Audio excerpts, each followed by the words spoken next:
Meu nome é Ellen Chaves, estudante do quinto período do curso de nutrição, e aqui falarei um pouco sobre a infusão de insulina subcutânea contínua em gestante com diabetes mellitus tipo 1. Aqui falarei de um estudo de caso retirado do artigo que tem como título Infusão de insulina subcutânea contínua em gestante com diabetes tipo 1, relato de caso e revisão da literatura. Esse estudo de caso em questão trata-se de uma gestante de 22 anos, portadora do diabetes mellitus tipo 1 desde os 11 anos de idade. Ela apresentava glicemia de difícil controle, múltiplas internações por cetoacidose diabética e relatou seguir corretamente as orientações nutricionais. O tratamento insulínico dessa paciente era o tratamento convencional, com o uso da insulina do tipo NHP 3 vezes ao dia, que é uma insulina de ação lenta, e o uso da insulina Lispro em 4 refeições ao dia, que é a insulina de ação ultra rápida. A dose total de insulina diária dessa paciente era de 0,9 unidades de insulina por quilo por dia, e ela fazia a correção de insulina e a contagem de carboidratos de forma normal. Ela relatou também múltiplas tentativas de ajuste de dosagem dessa insulina com o intuito de reduzir os quadros de hipoglicemia e hiperglicemia recorrentes. Dessa forma, o tratamento sugerido para essa paciente foi através do Sistema de Infusão Contínua de Insulina, conhecido como SISI. Popularmente, ela é chamada de bomba de insulina. Esse tratamento foi iniciado na paciente na 21ª semana de gestação.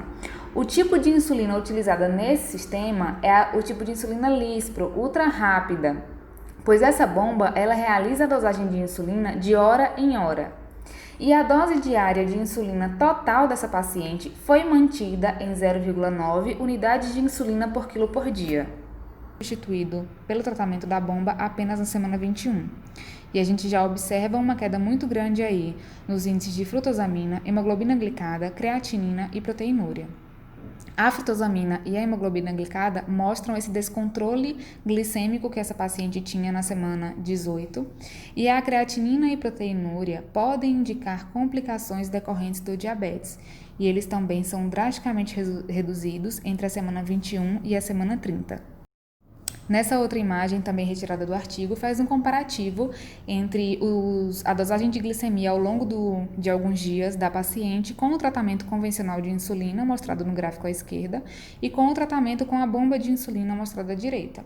E aí a gente percebe que no tratamento com a bomba de insulina, nesse gráfico mostrado à direita, existe uma menor amplitude de glicemia ao longo de um dia, ou seja, há um controle glicêmico muito mais refinado, muito maior. Bom, com esses dados a gente pode perceber que a paciente respondeu muito bem a esse tratamento com a bomba de insulina. A paciente entrou em trabalho de parto na semana 36 de gestação, o parto dela foi normal e sem intercorrências, e a criança nasceu dentro dos percentis normais e ausente de malformação. É muito importante a gente entender o impacto do descontrole da glicemia na gestação, porque esse descontrole traz riscos para a mãe, para o feto e para o parto, no momento do parto. Os riscos para a mãe são os riscos já conhecidos de um portador do diabetes mellitus tipo 1, que é a retinopatia diabética, nefropatia diabética, neuropatia diabética, hipertensão, doença cardiovascular, entre outras. Os riscos para o feto são muito importantes também. Ele pode causar anormalidades fetais, macrosomia fetal, que é o bebê nascer muito maior, com um peso muito mais elevado do que o normal, desenvolvimento de doenças congênitas e até aborto. E os riscos para o parto mais conhecidos é o parto prematuro e a pré-eclâmpsia. A bomba de infusão de insulina utilizada nesse sistema é um aparelho eletrônico ligado ao corpo por um catéter com uma agulha flexível na ponta. E aí já está uma grande vantagem em relação aos tratamentos convencionais. No tratamento convencional, o indivíduo precisa aplicar essa insulina ao longo do dia, várias vezes ao dia.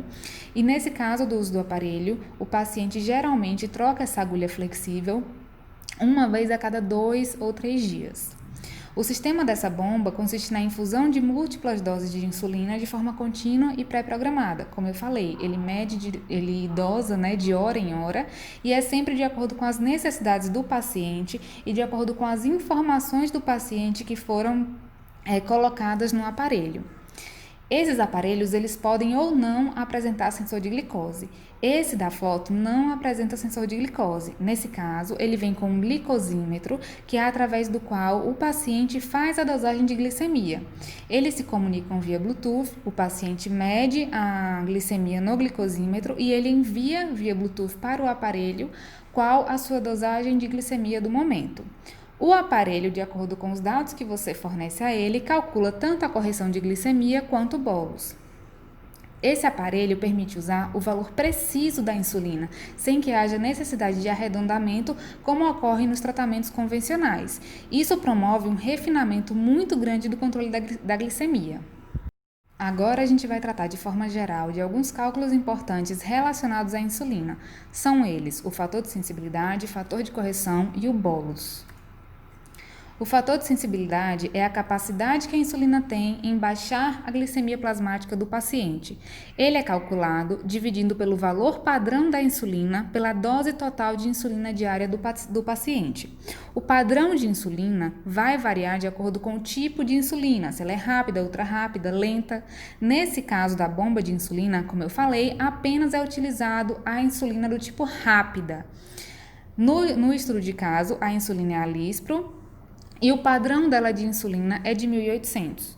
A dosagem total de insulina diária, apesar de não ser especificado no artigo, porque ele fala que a paciente ela utiliza 0,9 unidade de insulina por quilo por dia, mas no artigo não traz nenhuma outra informação que faça com que a gente possa calcular esse peso da paciente, né? Ele não deixa de forma clara. Então, buscamos na literatura e vimos que o valor de 36 unidade de insulina diária é um valor muito comum utilizado. Então, são esses dados que a gente vai usar no exemplo de hoje. Utilizando esses dois dados na equação de fator de sensibilidade, temos que 1.800 dividido por 36 é igual a 50. Isso significa que uma unidade de insulina reduz 50 miligramas de glicemia do paciente. É muito importante ressaltar que a sensibilidade insulínica é individual e na gestação esse valor pode variar ao longo do dia por questões hormonais. Já a meta glicêmica é o valor da glicemia que a equipe médica, junto com os dados que o paciente fornece, né, de glicemia ao longo de alguns dias, e essa meta é um valor ótimo que o paciente deve manter. E ao longo de um dia inteiro, essa meta glicêmica pode variar.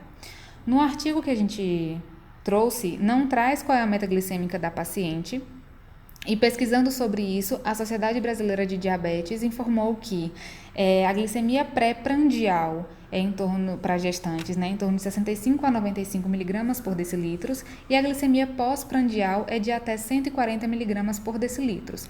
É importante falar que a meta glicêmica em gestantes com diabetes mellitus tipo 1 geralmente são metas menores do que não gestantes portadores do diabetes. É muito importante ressaltar que nem toda glicemia alterada é reflexo de abuso alimentar. Alguns outros fatores, como estresse, medicação, atividade física, infecções e hormônios, podem alterar essa glicemia, e é justamente por isso que a meta glicêmica não é um valor único ao longo de um dia inteiro. O fator de correção é a quantidade de insulina necessária para que a glicemia volte à meta glicêmica que comentamos anteriormente. Esse fator de correção apenas é calculado em casos de hiperglicemia, ou seja, quando a dosagem de glicemia atual do paciente é maior do que a meta glicêmica. O fator de correção, o valor de fator de correção, é obtido reduzindo o valor de glicemia atual pela meta glicêmica, tudo dividido pelo fator de sensibilidade, que também comentamos anteriormente. A bomba de insulina, ela já sugere essa correção de glicemia, esse fator de correção, né? De acordo com os dados que você coloca na bomba, os dados individuais do paciente. Nesse caso, a bomba, em momentos de hiperglicemia, a bomba indica a quantidade de insulina que deve ser aplicada no paciente para retomar a meta glicêmica, e aí o paciente dá o ok para a bomba inserir essa insulina adicional, digamos assim. E em casos de hipoglicemia, a bomba de insulina emite um alerta para o paciente, mostrando que ele está hipoglicêmico e falando sobre a necessidade de consumo de carboidratos simples naquele momento de forma rápida, também com o intuito de voltar à meta glicêmica. Já o bolus, ele consiste na dose de insulina necessária para absorver a quantidade de carboidrato de cada refeição. O valor de bolus é dividindo a quantidade de carboidrato em gramas de uma refeição específica, dividido pela relação carboidrato-insulina. A quantidade de carboidratos, obviamente, vai variar de acordo com a refeição. E apesar de no artigo, nesse estudo de caso, não trazer qual é o bolus dessa paciente, pesquisando sobre, eu encontrei que para um indivíduo adulto de forma geral, a relação mais usual de carboidrato e insulina é de 15:1. Um dos critérios para determinar essa relação de carboidrato e insulina é o peso do indivíduo, e esse é um dos fatores que fazem com que na gestação essa relação seja variável na evolução da gravidez. Outro fator muito importante na gravidez é a resistência à insulina. Gestantes com diabetes mellitus tipo 1, ao longo da gravidez, principalmente já ao final da gravidez, é comum elas terem certa resistência à insulina, e aí essa relação carboidrato-insulina, ela pode ser drasticamente reduzida, sobretudo no final da gestação. Como eu citei, um dos fatores para estimar essa relação de carboidrato e insulina é o peso corporal. É uma das formas de ter essa estimativa dessa relação. Lembrando que quem calcula isso, quem propõe isso é o médico, de acordo com o relato do paciente e com os dados de glicemia que esse paciente passa para a equipe médica. Mas aqui a gente tem duas formas de fazer essa estimativa. A primeira que eu trouxe está no Manual de Contagem de Carboidratos para Pessoas com Diabetes, da Sociedade Brasileira de Diabetes. Ele estima o peso corporal com a relação insulina-carboidrato. Nessa primeira linha aí a gente pode ver que uma pessoa entre 45 e 49 quilos vai ter uma relação insulina-carboidrato de 1:16. Aí você pode observar que essa relação está, digamos, inversa, Aí está a relação insulina-carboidrato. Porém, na fórmula de Bolus, a gente usa a relação carboidrato-insulina. Então, nesse caso é muito simples, é só a gente inverter. Aí na tabela, como nessa primeira linha tem 1:16, ou seja, uma unidade de insulina, ela vai absorver 16 gramas de carboidratos. Então, na fórmula, a gente vai usar 16/1. Uma outra forma de calcular essa estimativa, de relação carboidrato-insulina é como se fosse uma fórmula de bolso. Ele vai dividir um valor fixo de 450 pela dose total de insulina diária. Eu utilizei o exemplo de dose total de insulina diária igual a 36. Então, nesse caso, apenas para vocês entenderem, vai ser 450 dividido por 36. Isso vai dar 12,5. O que isso significa? Significa que uma unidade de insulina vai absorver 12,5 gramas de carboidrato. Nesse caso, a nossa relação carboidrato-insulina vai ser 12,5/1. Bom, agora a gente vai aplicar tudo o que foi visto até agora, especificamente no estudo de caso do artigo mostrado no início da apresentação. Antes de mais nada, para a gente elaborar um plano alimentar, e poder fazer todos esses cálculos, a gente precisa relembrar da quantidade de carboidratos que deve ser oferecido para o paciente, É muito interessante porque não existe um consenso para o percentual de carboidratos na dieta de gestantes portadoras do diabetes mellitus. Eu trouxe aqui 3 referências. A primeira é do Ministério da Saúde, que ele preconiza que a quantidade de carboidratos deve ser de 40% a 50% do valor energético total. A Sociedade Brasileira de Diabetes fala que a quantidade de carboidratos deve ser de 40% a 45% do VET em gestantes que descobriram o diabetes na gestação e de 40% a 55% do VET em gestantes que já tinham diabetes mellitus antes da gestação. E a Associação Americana de Diabetes, a ADA, ela preconiza de 35% a 40% do VET. Antes de dar continuidade a essa apresentação, eu quero deixar muito claro que esse estudo de caso, obviamente, não vai ser fidedigno, porque o artigo deixa muitas lacunas de informação, mas a função dele aqui é a gente colocar na prática o que a gente aprende na teoria. Uma das lacunas deixadas pelo artigo é o valor energético total dessa gestante. Então, eu supus que antes da gestação ela consumia em torno de 1.800 calorias por dia para manter o peso corporal. Fiz um adicional de 285 calorias, que é comum, esse adicional no segundo trimestre de gravidez, totalizando em torno de 2.800 calorias por dia. Foi feito um plano alimentar diário dessa paciente com 42% de carboidratos. E isso é muito importante porque, assim como no tratamento convencional do diabetes mellitus tipo 1, na utilização da bomba, o paciente também precisa informar a essa bomba a quantidade de carboidratos que ele está consumindo naquele momento. Apesar do artigo mostrar esse gráfico com as variações de glicemia ao longo de alguns dias dessa paciente, ele não traz com precisão os valores dessa glicemia. Então, de acordo com a escala do gráfico, eu mensurei mais ou menos de um dia aleatório quanto seria a glicemia da paciente. E apesar de ter sido feito um plano alimentar de um dia inteiro para ela, aqui eu só vou mostrar o de jejum, almoço e jantar, porque os dados de glicemia que a gente tem pré e pós-prandial dessa paciente são apenas do de jejum, do almoço e do jantar. Bom, agora sim a gente vai poder colocar em prática tudo que foi visto até agora, aplicando especificamente no estudo de caso. A glicemia em jejum da paciente foi igual a 120 mg por decilitro e a meta pré-prandial que a gente estabeleceu seria menor que 95 mg por decilitro de acordo com a literatura. Nesse caso, a glicemia atual dela, igual a 120, é maior do que a meta de 95. Isso significa que a paciente se encontra em hiperglicemia. E, como eu comentei anteriormente, quando há hiperglicemia, a gente calcula o fator de correção.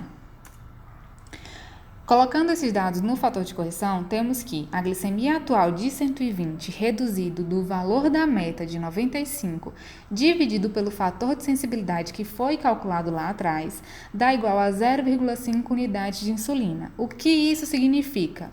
Significa que essa paciente tem que tomar 0,5 unidades de insulina para que a glicemia dela volte à meta glicêmica. Lembrando que todos esses cálculos que estão sendo mostrados aqui, a bomba de insulina faz, entre aspas, sozinha, de acordo com os dados do paciente que lá são inseridos. Mas aqui eu estou mostrando para a gente aprender, para ter conhecimento, até para saber como que a bomba funciona e como que isso é controlado. Foi feito o plano de jejum para essa paciente com uma xícara de café com leite, uma unidade de crepioca, uma fatia P de queijo branco e uma fatia P de mamão. E isso totalizou em 53,6 gramas de carboidratos nessa refeição. O que a gente faz agora? A gente vai pegar esse total de carboidratos e vai jogar na fórmula de bolos. Na fórmula de bolos, temos que o total de carboidratos da refeição de 53,6 dividido pela relação carboidrato-insulina, que estipulamos que vai ser de 15:1, totalizam bolos de 3,6 unidades de insulina. O que isso significa? Significa que essa paciente, para absorver todo esse carboidrato da refeição, ela vai precisar tomar 3,6 unidades de insulina. Mas lembra que essa paciente está em hiperglicemia e que a gente teve que calcular o fator de correção? Então, precisamos juntar esses dois valores de insulina para saber o total de insulina que essa paciente deverá tomar. Somando a insulina do bolos mais a insulina do fator de correção, temos que essa paciente precisa tomar 4,1 unidades de insulina para a glicemia dela após a refeição, voltar aos níveis ao valor da meta. Continuando, 2 horas após o café da manhã, a glicemia dessa paciente foi dosada em 110 mg por decilitro e a meta pós-prandial para esse momento dessa paciente seria menor que 140 mg por decilitro. Lembrando que essa meta também é estipulada pela equipe médica. Nesse caso, a glicemia atual da paciente de 110, ela se encontra menor do que a meta do momento, que é 140. Nesse caso, a paciente não se encontra em hiperglicemia, por isso não é preciso calcular o fator de correção. Mas aí você pode estar se perguntando, então ela não se encontra em hipoglicemia porque está abaixo da meta? Não, porque nossa glicemia basal ela é em torno de 70 a 100 mg por decilitro. Então a hipoglicemia só seria considerado hipoglicemia se a glicemia dela estivesse abaixo de 70 mg por decilitro. Então nesse caso a paciente está, digamos, estável e não há necessidade de nenhuma correção nem de insulina nem de glicemia. Dando continuidade, a glicemia antes do almoço dessa paciente foi igual a 130 mg por decilitros e a meta pré-prandial dessa paciente é menor que 95 mg por decilitros. Então, aqui aconteceu o mesmo do de jejum. A glicemia atual dela de 130 está maior do que a meta de 95, a meta para o momento. Então, nesse caso, ela se encontra hiperglicêmica. Se ela está hiperglicêmica, precisamos calcular o fator de correção. Jogando esses dois valores na fórmula que a gente já conhece do fator de correção, temos que o fator de correção dessa paciente para esse momento é de 0,7 unidade de insulina, ou seja, ela precisa tomar 0,7 unidades de insulina para corrigir a glicemia atual dela. Mas nesse momento, ela vai fazer uma refeição, que é o almoço. O plano alimentar do almoço para essa paciente totalizou 60,4 gramas de carboidrato. Então, se ela vai se alimentar, ela precisa calcular o bolos. Jogando esse total de carboidratos especificamente dessa refeição na fórmula de bolos, utilizando a relação carboidrato-insulina de 15:1 que a gente já tinha estipulado, temos que a insulina do bolos é igual a 4 unidades de insulina. Então, como houve fator de correção e ela vai se alimentar, a gente precisa somar essas duas quantidades de insulina para que a paciente corrija a glicemia anterior ao almoço e para que ela consiga absorver todo o carboidrato que ela vai consumir nesse almoço. Então, a insulina total para ela aplicar para essa situação, vai ser somando o fator de correção mais o bolos, que é igual a 4,7 unidades de insulina. 2 horas após o almoço, a dosagem de insulina dessa paciente foi de 140 mg por decilitros e a meta pós-prandial dessa paciente para esse momento é menor que 140 mg por decilitros. Então, digamos que ela se encontra em equivalência, a glicemia dela atual se encontra em equivalência com a meta. Então, nesse caso, ela não está hiperglicêmica nem hipoglicêmica, então não há necessidade de calcular o fator de correção e nem de fazer algum consumo de carboidrato para aumentar essa glicemia, para corrigir essa glicemia. Já finalizando esse estudo de caso, a glicemia antes do jantar dessa paciente foi de 155 mg por decilitros e a meta pré-prandial dessa paciente para esse momento é menor que 95 mg por decilitros. Então, mais uma vez, essa paciente antes da refeição se encontra hiperglicêmica. Por quê? A glicemia atual dela de 155 está maior que a meta de 95. Nesse caso, se ela está hiperglicêmica, precisa calcular o fator de correção. Jogando esses dois dados na fórmula de fator de correção, temos que o fator de correção dela para esse momento é de 1,2 unidades de insulina. Ou seja, ela precisa tomar 1,2 unidades de insulina para que a glicemia dela volte à meta. Foi feito o plano alimentar também para o jantar, totalizando 29,4 gramas de carboidrato. Mais uma vez, se ela precisa comer, tem que calcular o bolos. Jogando esse total de carboidratos dessa refeição para o bolos, temos que o total de insulina dela do bolos é igual a 1,9 unidade de insulina. Então, mais uma vez, é preciso juntar o valor de insulina do bolos com o fator de correção para corrigir a glicemia anterior à refeição e para que todo o carboidrato da refeição seja devidamente absorvido. Juntando o fator de correção com o valor de bolos, temos que ela precisa tomar 3,1 unidades de insulina para essa situação. E por fim, 2 horas após o jantar, a glicemia dela foi igual a 130 mg por decilitros. A meta pós-prandial para essa paciente, para esse momento, seria menor que 140 mg por decilitros. Então, ela não se encontra em estado de hiperglicemia, porque a glicemia atual dela de 130 está menor do que a meta. E também ela não se encontra hipoglicêmica, porque para estar hipoglicêmica precisaria estar abaixo, a glicemia dela precisaria estar abaixo de 70 mg por decilitros. Então, nesse caso, não há necessidade de fazer, de calcular nenhum fator de correção e também não precisa nenhum consumo de carboidratos para que a glicemia dela volte à meta. Nesse estudo de caso, coincidentemente, nas refeições que a gente mostrou, não teve nenhum caso de hipoglicemia nem pré, nem pós-prandial. Talvez também devido aos ajustes que a gente teve que fazer, as suposições que a gente teve que fazer para exemplificar nesse trabalho, né? Mas aí você pode estar se perguntando, Tá, o que fazer em caso de hipoglicemia? Porque a hipoglicemia é muito comum em pessoas que têm diabetes, sobretudo em gestantes. Para isso, a gente precisa saber que em jejum os valores normais de glicose variam de 70 a 100 miligramas por decilitros. Então é considerado hipoglicemia valores de glicose sanguínea abaixo do normal, ou seja, abaixo de 70 miligramas por decilitros. Alguns autores usam uma certa variação desse valor, de 60 a 65 miligramas por decilitros, de 60 a 70, né, de forma geral. Mas é muito importante ressaltar que pessoas que costumam ter uma hipoglicemia recorrente, não é muito legal baixar tanto essa margem.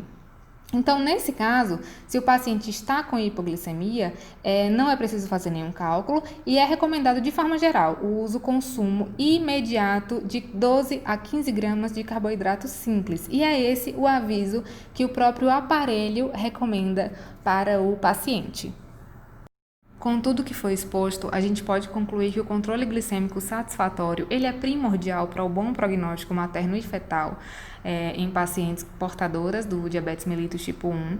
E é muito importante ressaltar que esse tratamento com bomba de insulina, pelo sistema de infusão contínuo de insulina, SISI, ele não é superior ao tratamento convencional de insulina. Mas ele é extremamente bem empregado em caso de descontrole glicêmico, sobretudo em indivíduos que já seguem as recomendações nutricionais.